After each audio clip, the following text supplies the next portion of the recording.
Opel Corsa. Автомобилот што секогаш бил на добар пат. За неа не постојат непознаници. Да предпоставиме дека некој ќе ви понуди користена од Corsa од 2017 година. Никој нема да прашува дали тоа е добра марка, дали моделот е добар, докажан, дали сервисирањето е скапо, дали се расипува, дали се наоѓаат мајстори, па каде се наоѓаат резервни делови, па дали се скапи, па кој ќе ми ја поправа, па дали некој ќе сака да ја купи ако утре имам потреба да ја продадам, да купам нешто поголемо. Значи едноставно не постои ништо што е непознато.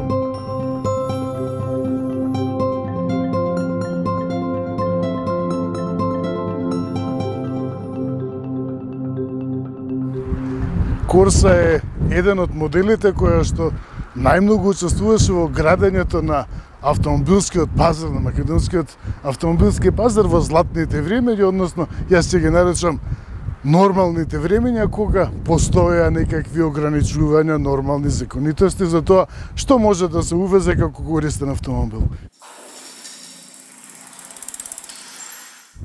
Opel Corsa во меѓувреме доживеа моделско освежување, значи сменет е стилот, изгледот на носот целосно е сменет, со Opel визор има значајни промени, значи доведен е надворешноста во согласност со останатите модели на Opel од Astra, Mokka па наваму.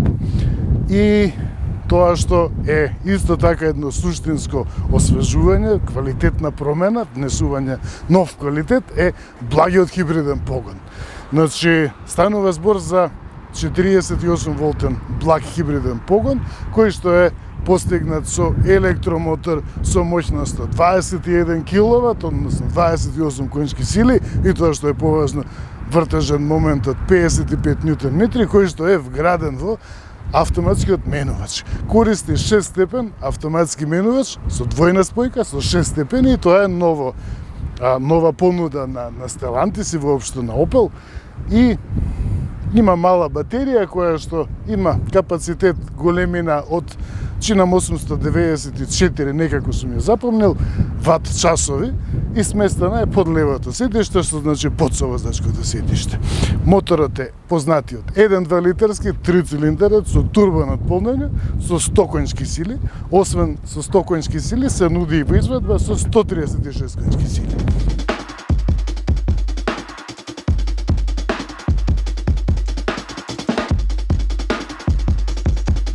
Моторот е преработен, основата е таа, познатата, 1.2 литарскиот мотор, меѓутоа е преработен за да може да се согласува повеќе со електрификацијата, со благиот хибриден погон.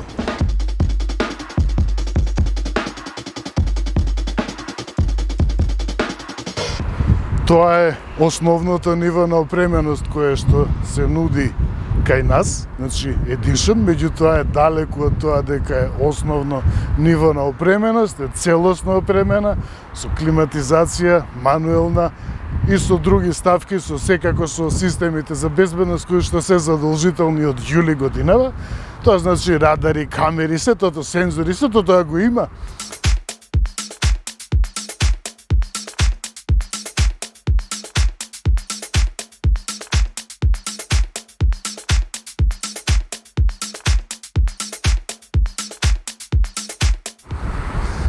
Сега е октомври, за многумина најубавиот есенски месец, меѓутоа тука не се забележува ништо од тоа шаренило што не го носи октомври. И приказната ќе продолжам на некое место каде што многу поубави бои ќе имаме за приказната.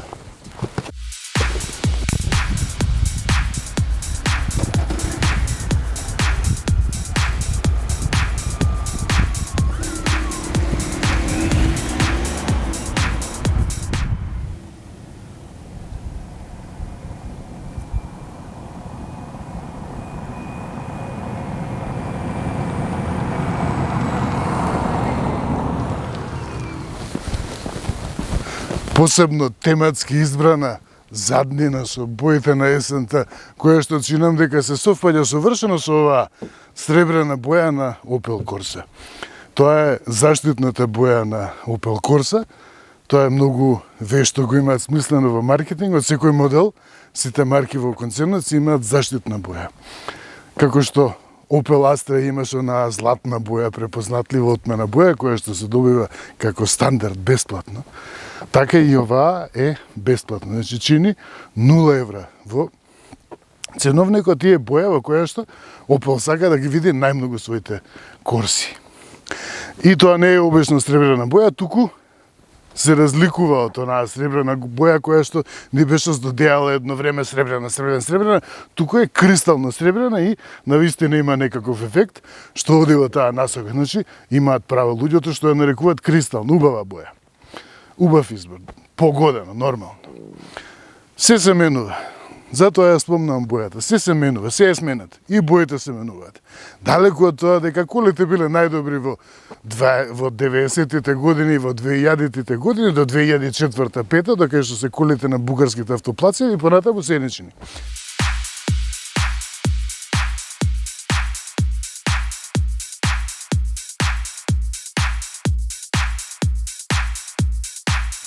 И Opel Corsa со благ хибриден погон. Погон кој што го сметам како најдобра форма на електрификација на погонската спрега. Зашто? Затоа што тоа што се плаќа и тоа што се добива е во многу добар сооднос. Што значи дека многу помалку се плаќа од тоа што се добива.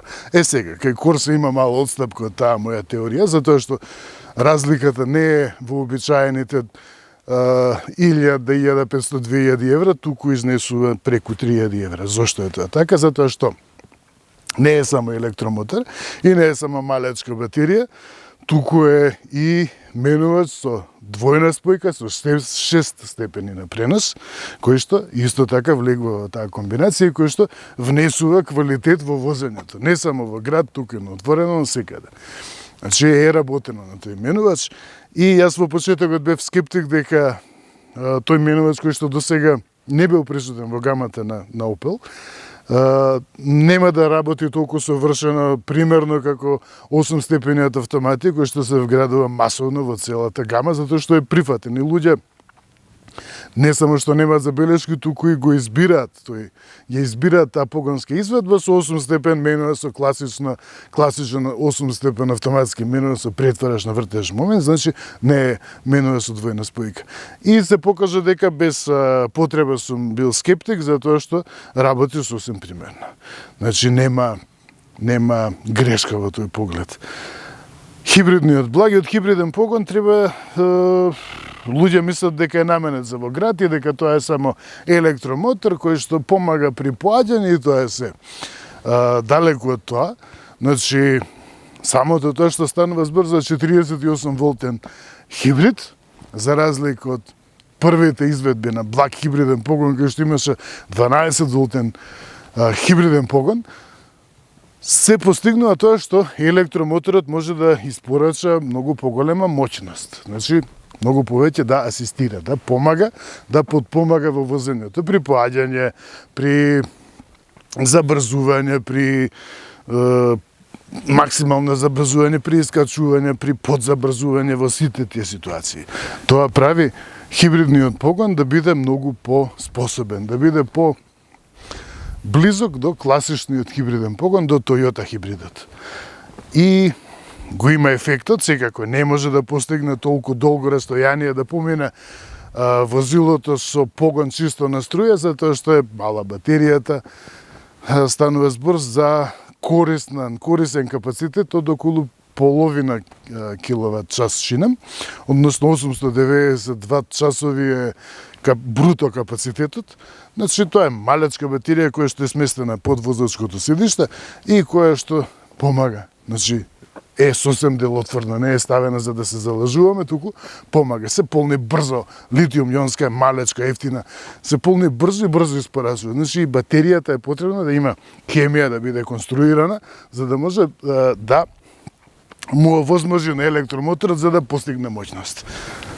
Посебноста на Opel Corsa хибрид е во тоа што електромоторот е вграден во менувачот. Условно вграден, може така да се свати најлесно.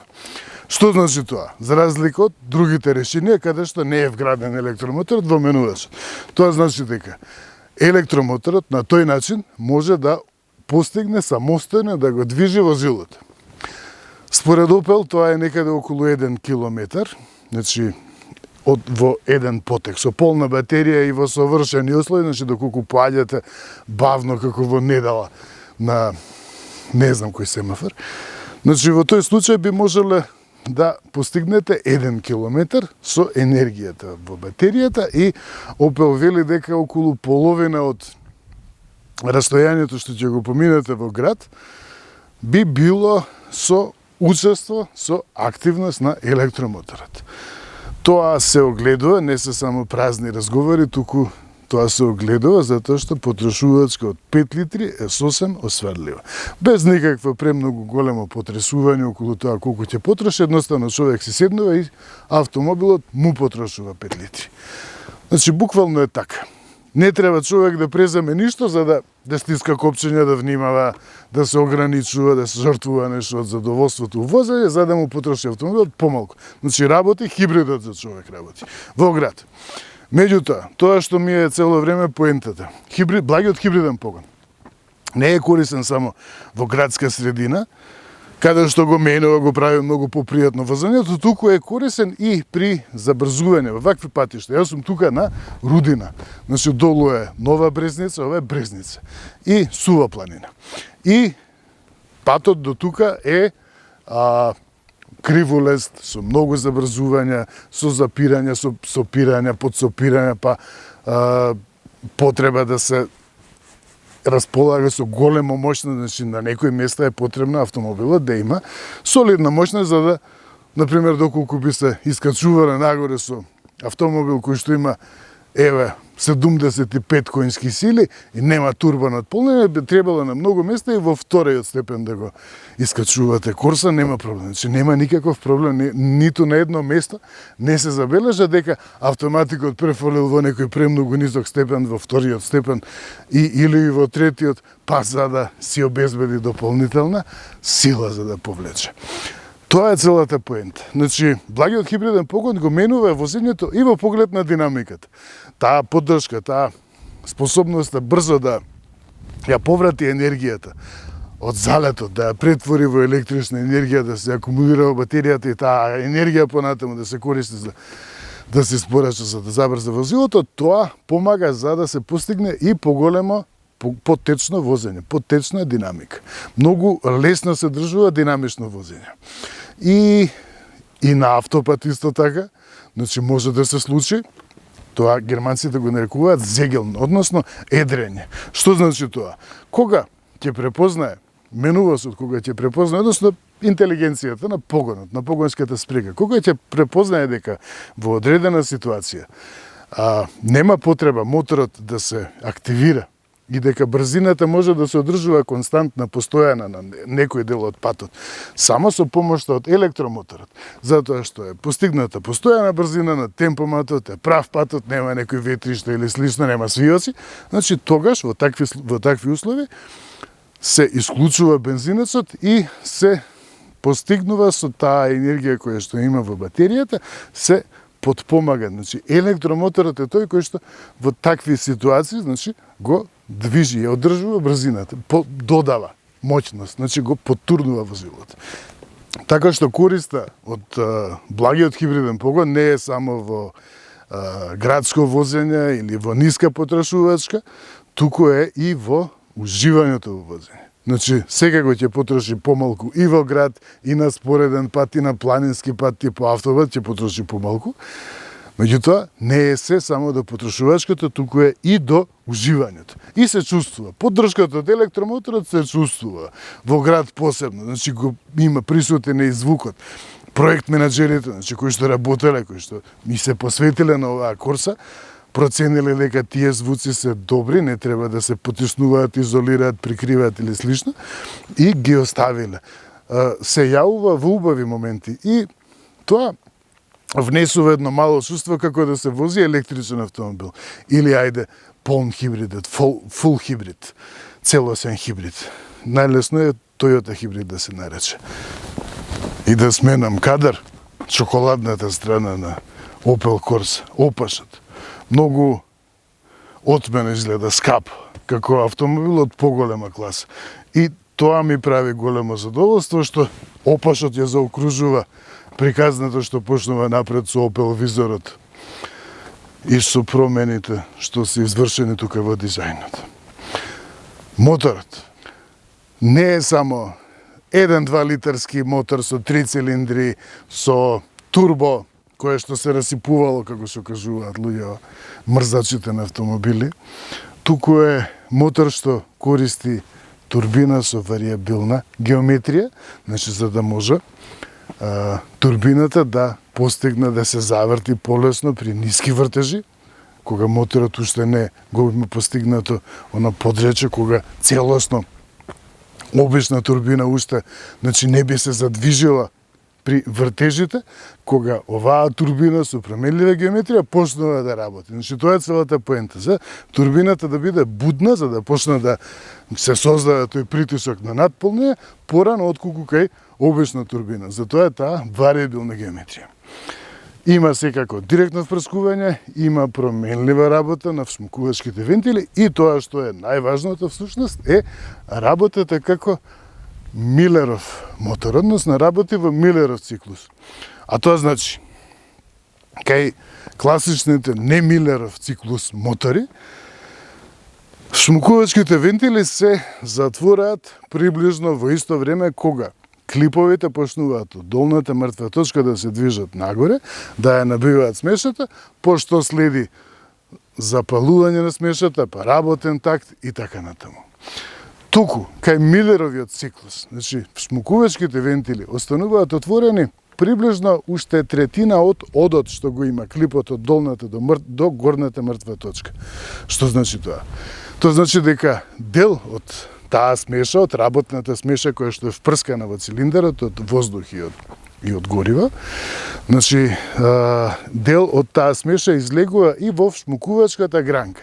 Во основа, согорувањето трае подолго, процесот на согорување трае подолго во споредба со компримирањето на смешата. И со Милеровиот циклус на работа се постигнува исклучително штедлива работа. Сега, за да се постигне таа штедливост, треба да се жртвува мал дел од моќноста. И затоа е тука турбо надполнењето. Значи, турбината е таа која што помага, испорачува, пумпа вртежен момент за да се врати онаа моќност која што моторот што работи според Милеров циклус ја жртвува за да се постигне штедливост. И тоа комбинира, значи, Милеров мотор штедливост, турбина, моќност. И тоа го прави овој пакет, овој комплет. Така што не се работи само за 3 клипови, па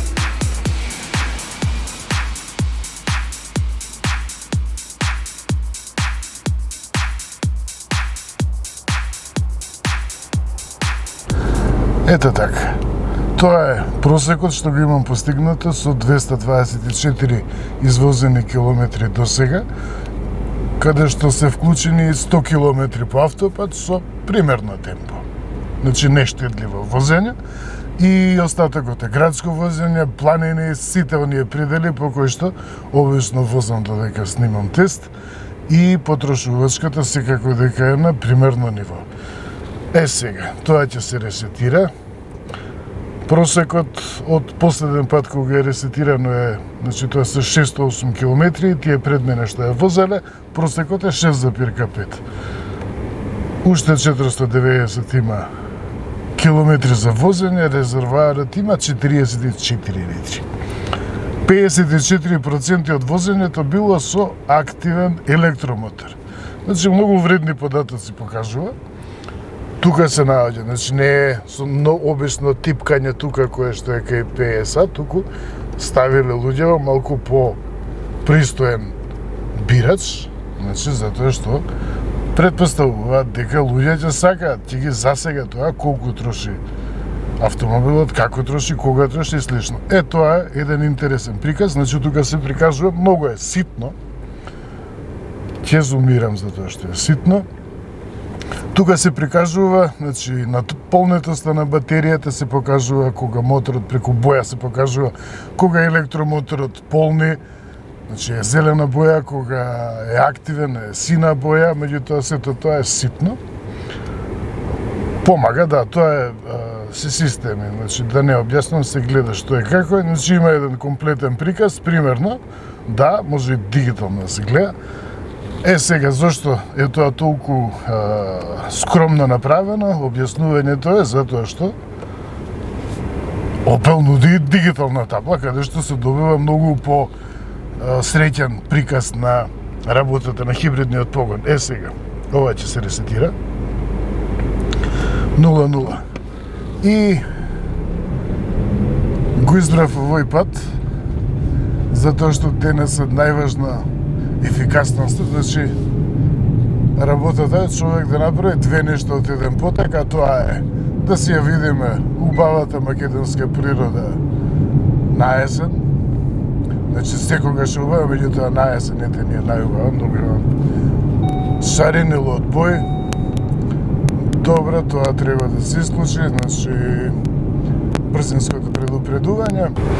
Значи системот за предупредување кога брзината е преголема, каде се исклучува. Па ете, не било тие толку страшно, значи само ете го предупредувањето on, off, вклучено, исклучено, да веднаш се јави и веќе може да се продолжи нормално со комуникација.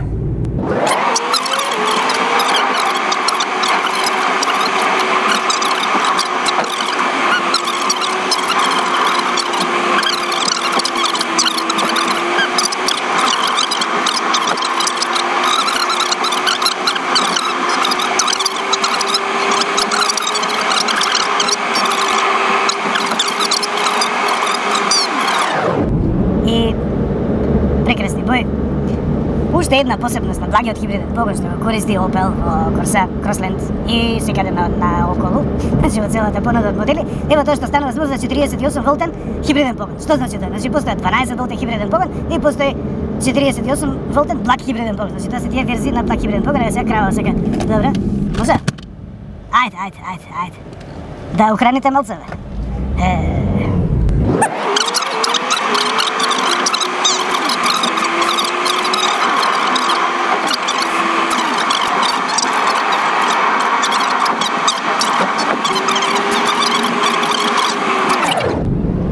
И зашто го исправ овој пат?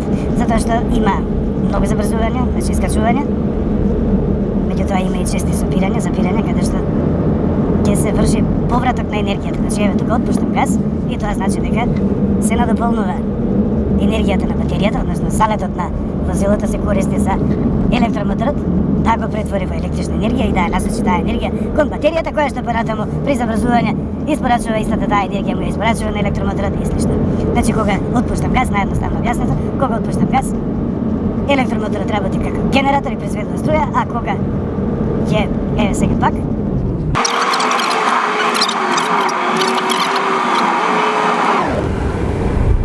сега следи спуштање надолу, просек 8,7, со искачување нагоре и со малку подинамично возење, 12 км, просек 57.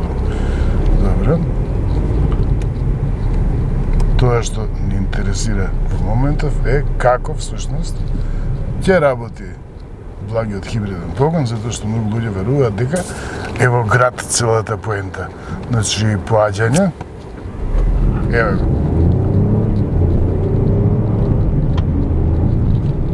Значи, многу солидна поддршка.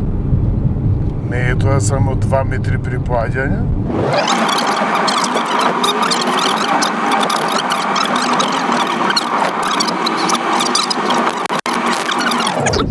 Тука на долнината, еве се забележува зелена боја, само да ги поменам овие срамоти од пат, се забележува дека батеријата се надополнува. Сега уште исклучително брзо се полни, значи влијае и брзината, значи колку е по-брзо возењето, толку по-брзо и се полни батеријата, што е многу корисно. Тоа е целата поента, целата цел. И еве, веќе е целосно полна батеријата. Значи, да, понатаму нема што да асистира возам надолу, меѓутоа таа енергија ќе не биде доволна за да забрзам веднаш штом ќе се семнам долу во долината. Значи, нема бројач на вртежи, туку има економетар, односно не е економетар, туку прикажува колку од моќноста на електромоторот е ангажирана во моментот. Значи сега е полни сетото, цело време се забележува на овој економетар. Што се случува? Значи ако забрзам ако отпуштам газ е полни. И да видиме што ќе каже вредноста на потрошувачката. Добро. 5,3. 26 км на час. Значи без никакво посебно грижливо возење околу потрошувачката, извади можна примерна вредност. Значи сепак се работи за искачување на околу 1050 метри, значи 1100, меѓу 1050 и 1100 метри. Како приближна вредност може да се земе 5,3. Многу поверна би била вредност кога ќе се постигне подолг пат и оваа петка напред верувам дека во тој случај и четворка би станала. Долно Сонје, тука уште едно ресетирање на потрошувачката. Да видиме колку ќе добиеме до кисела вода. Тука полни батеријата, повторно уште полни. Сега веќе нема што да полни. Сега веќе забрзан и така. Значи многу подолго трае тоа забрзување и веднаш ја полни батеријата. Сега на долнина овие рачки се секако за ракување со менувачот со двојна спојка и изненадува, пријатно изненадување тоа што следат како стандард. Значи, тоа практично ви помага да се постигне пониска потрошувачка со префрлување во понизок степен и со тоа со поттикнување на работата на електромоторот како генератор. Спуштањето во сопишта и вредноста на потрошувачката тука. 4,4.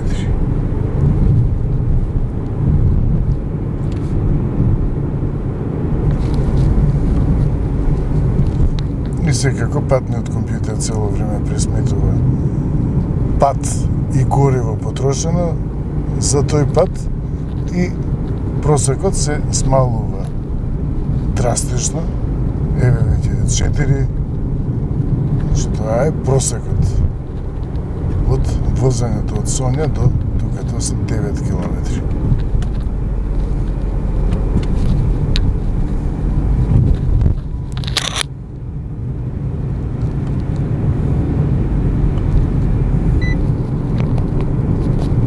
Ете го просекот од возењето 3,9 во кисела вода. Од Сонја до кисела вода 10 километри.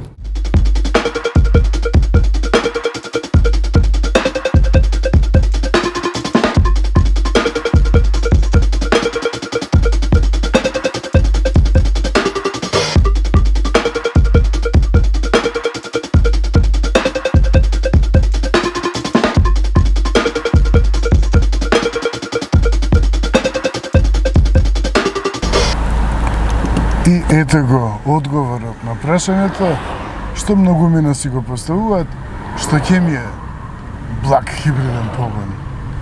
Заради тоа. Ова е реалноста на сообраќајот во Скопје. Благиот хибриден погон е квалитет, внесување квалитет во секојдневието, во оној дел кој што се однесува на возењето.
Opel Corsa.